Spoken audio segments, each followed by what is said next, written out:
Bana, hii ni Shagili Online TV na kumbuka tuko ya kwamba leo hii ni siku ya Solomon, Mrs. na Mr. Solomon, na bado tuko na baadhi ya wadau ambao wako hapa kuhakikisha kwamba sherehe hii inafana kweli kweli. Na hapa niko na madam. Mambo vipi madam?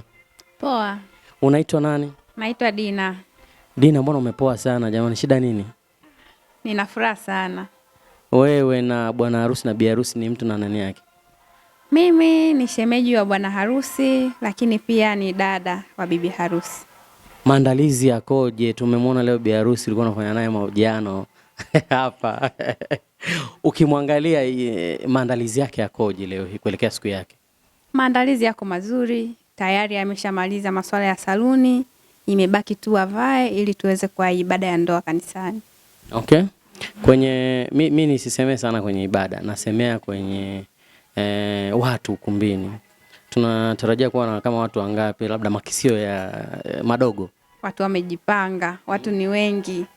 300 watafika. Na sherehe tutegemee sherehe ya aina gani ya leo hii? Tunajua ya kwamba leo ni Mrs. na Mr. Solomon, siku yao ambao ni ya kipekee kabisa duniani, si ndio?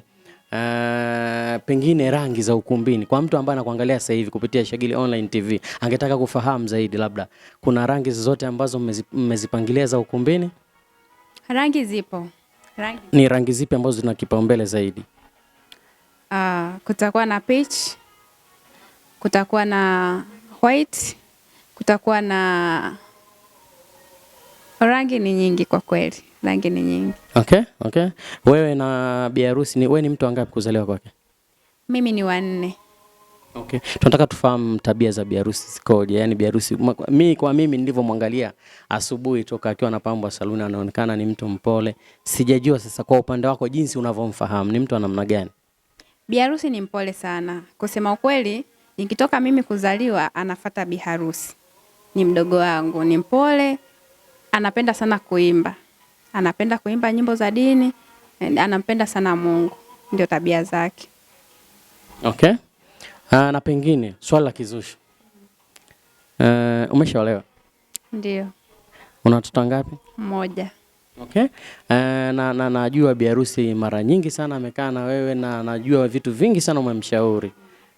Kitu gani zaidi kikubwa ambacho ulikuwa ukikaa naye unazungumza naye hasa wakati anakaribia kuelekea kwenye siku ya ndoa yake? Okay.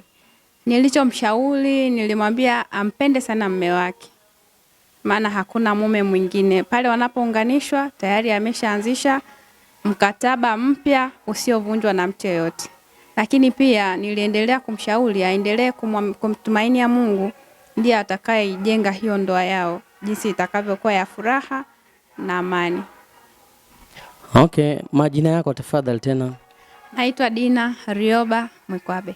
Bwana, mimi naitwa Elibariki Jigili, kiungo mkabaji ananiita jezi nambari 16 mgongoni, ambaye nilikuwa nahakikisha interview hii unaipata vizuri kabisa. Endelea kusubscribe Shagili Online TV, endelea kulike, comment na kushare pindi tu tunapopandisha video zetu, uwe wa kwanza na matukio haya ya harusi ya ndugu yetu Mr. and Mrs. Solomon utayaona mubashara kabisa sehemu zote kwenye platform zetu, utayapata vizuri kabisa. Endelea kusubscribe, like na kushare ili tu upate video zetu pindi tunapokuwa tumezipandisha. Bye bye.